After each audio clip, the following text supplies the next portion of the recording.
சாப்பிட்ற மாதிரியான ஒரு சைட் டிஷ் ரெசிபி தான் நம்ம வந்து இன்னைக்கு பார்க்க போகிறோம். இட்லி தோசைக்கு ரொம்பவே பர்ஃபெக்டாக இருக்கும்.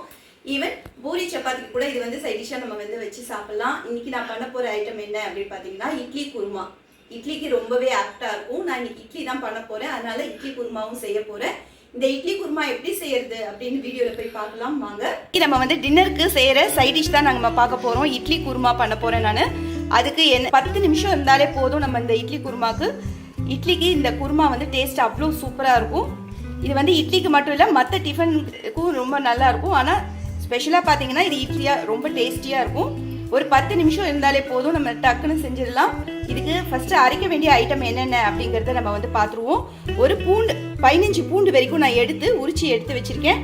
1/4 இன்ச் சைஸில் இஞ்சி எடுத்துகிட்டு அதையும் பொடிசாக கட் பண்ணி எடுத்து வச்சுருக்கேன். பெரிய வெங்காயம் 1 வெங்காயம் எடுத்துகிட்டு ஸ்லைஸாக நான் கட் பண்ணி வச்சுருக்கேன். காரத்துக்கு 2 பச்சை மிளகாய், நல்ல பழுத்த தக்காளியாக 3 தக்காளி எடுத்துகிட்டு அதை நீட்டு வாக்கில் கட் பண்ணி வச்சுருக்கேன். இது எல்லாத்தையும் நம்ம மிக்சி ஜாரில் போட்டுட்டு அரைச்சிக்க போகிறோம். இப்போ நான் வந்து மிக்சி ஜார் எடுத்துட்டு அதில் வெங்காயம், பச்சை மிளகாய், தக்காளி, பூண்டு, இஞ்சி இது எல்லாத்தையும் நான் வந்து சேர்த்துடுறேன். கூடவே 1/2 ஸ்பூன் அளவுக்கு சோம்பு சேர்த்துக்கிறேன். இதையும் போட்டுட்டு நல்லா நைஸாக நான் இதை வந்து அரைச்சி எடுத்துடுறேன். இப்போ பார்த்தீங்கன்னா நான் வந்து நல்ல ஸ்மூத் பேஸ்ட்டாக இந்த அளவுக்கு நான் அரைச்சாச்சு. தக்காளி போட்டுக்கனால நம்ம தண்ணி தனியாக விடணுங்கிற அவசியம் இல்லை. நல்ல நமக்கு வந்து இந்த அளவுக்கு ஸ்மூத்தாக நமக்கு வரணும். இப்போ இதை வந்து ஒரு பவுலில் மாற்றிக்குவோம். இப்போ பார்த்தீங்கன்னா ஒரு 4-5 துண்டு தேங்காய் எடுத்துட்டு அதை பொடிசாக கட் பண்ணி இந்த அளவுக்கு நான் எடுத்து வச்சுருக்கேன். இதை அப்படியே நான் வந்து மிக்சி ஜாரில் சேர்த்துடுறேன்.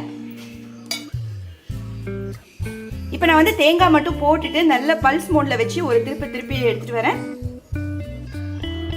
இப்போ பார்த்தீங்கன்னா தேங்காயை 1-2மா நான் வந்து நல்லா திருப்பி எடுத்துகிட்டு வந்திருக்கேன். இந்த சமயத்தில் ஒரு கை அளவுக்கு பொட்டுக்கடலை எடுத்துருக்கேன். அதையும் நான் வந்து ஜாரில் சேர்த்துக்கிறேன். இதையும் நான் வந்து ஒரு திருப்பிட்டு தண்ணி விட்டு நல்லா நைஸ் பேஸ்ட்டாக நான் அரைச்சிடுவேன். இப்போ பார்த்தீங்கன்னா தேங்காய் பொட்டுக்கடலை ரெண்டுமே வந்து நல்லா நைஸாக தண்ணி விட்டு இந்த அளவுக்கு நான் அரைச்சி எடுத்து வச்சுருக்கேன். இப்போ நம்ம குருமா செய்ய ஸ்டார்ட் பண்ணிடுவோம். இப்போ நான் வந்து கடாய் வச்சுட்டு ஒரு 4 ஸ்பூன் வரைக்கும் எண்ணெய் விட்டுருக்கேன். எண்ணெய் சூடாயிடுச்சு. ஒரு 1/2 ஸ்பூன் அளவுக்கு ஜீரகம் சேர்த்துக்கிறேன். இப்போ நமக்கு ஜீரகம் நல்லா பொரிஞ்சு வந்துச்சு. 4 கருவேப்பிலை சேர்த்துக்கிறேன். இதுக்கு அடுத்ததாக பெரிய வெங்காயம் 2 வெங்காயம் நீல வாக்கில் கட் பண்ணி வச்சுருக்கேன். அதையும் இதில் சேர்த்துருவோம். வெங்காயம் சேர்த்துட்டு நல்லா நம்ம வந்து வதக்கி விட்டுடுவோம். இப்போ பார்த்தீங்கன்னா மீடியம் ஃப்ளேமில் வச்சுட்டு ஒரு 3 நிமிஷம் நல்லா வதக்கி விட்டாச்சு. இதுக்கு அடுத்ததாக பட்டாணி சேர்த்துக்கிறேன். நான் வந்து ஃப்ரோசன் பீஸ் தான் சேர்த்துருக்கேன்.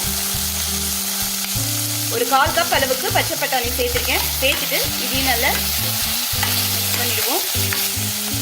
கூடவே இதுக்கு தேவையான அளவு உப்பு சேர்த்துருவோம். 1/4 ஸ்பூன் அளவுக்கு மஞ்சள் தூள் சேர்த்துக்கிறேன்.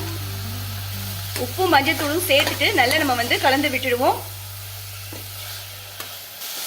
இப்போ நான் வந்து மஞ்சள் பொடி உப்பு போட்டு நல்லா மிக்ஸ் பண்ணி விட்டாச்சு. இந்த வெங்காயம் கொஞ்சம் நமக்கு நல்லா வெந்து வரணும். அதனால ஒரு 1/2 கப் அளவுக்கு தண்ணி சேர்த்துக்குவோம்.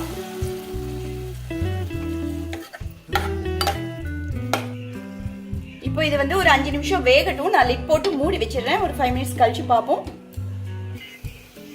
இப்போ நம்ம குக் பண்ண வச்சு ஒரு 5 மினிட்ஸ் ஆயிடுச்சு. ஓபன் பண்ணிடுவோம்.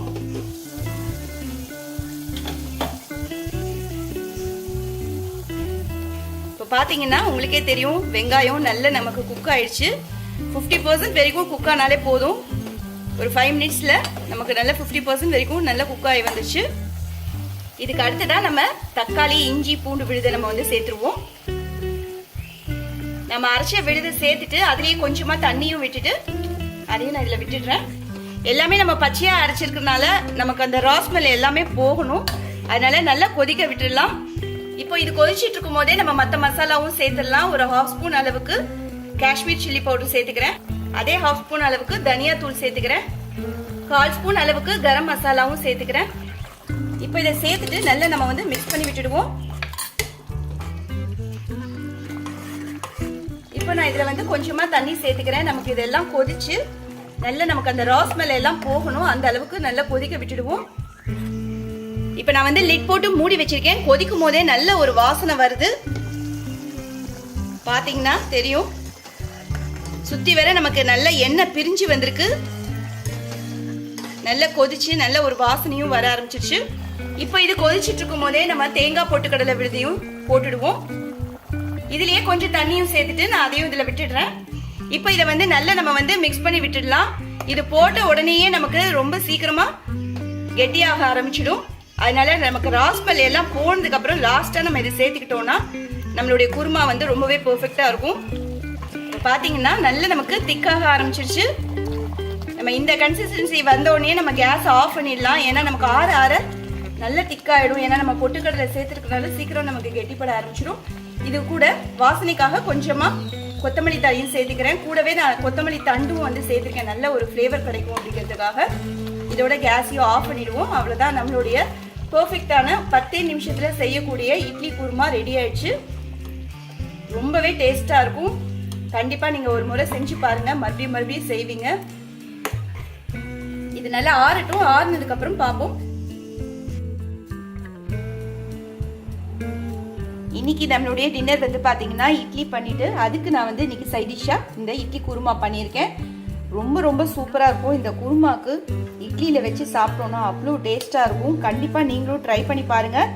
ட்ரை பண்ணி பார்த்துட்டு எப்படி இருக்குன்னு மறக்காம சொல்லுங்க.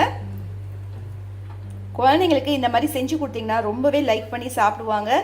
பெரியவங்கலேருந்து குழந்தைங்க முடிய எல்லாருமே சாப்பிடலாம். கண்டிப்பா ட்ரை பண்ணி பார்த்துட்டு எப்படி இருக்குன்னு கமெண்ட்ஸ்ல சொல்லுங்க. இந்த இட்லி குருமா கண்டிப்பா உங்களுக்கு பிடிச்சிருக்கும்னு நினைக்கிறேன். கண்டிப்பா நீங்க இதை ட்ரை பண்ணி பாருங்க. இதே மெத்தட்ல செஞ்சு பாருங்க, ரொம்பவே சூப்பரா இருக்கும். எல்லா டிஃபன் ரெசிபிஸ்க்கும் நம்ம இதை வந்து சைட் டிஷ்ஷா வச்சு சாப்பிடலாம். ட்ரை பண்ணி பார்த்துட்டு எப்படி இருந்தது அப்படின்னு கமெண்ட்ஸ்ல சொல்லுங்க. இந்த வீடியோ பிடிச்சிருந்தா லைக் பண்ணுங்க, ஷேர் பண்ணுங்க, கமெண்ட் பண்ணுங்க. மிஸ்ஸஸ் நித்யா கிச்சனுக்கு சப்ஸ்கிரைப் பண்ணிக்கோங்க. தேங்க்ஸ் ஃபார் வாட்சிங்.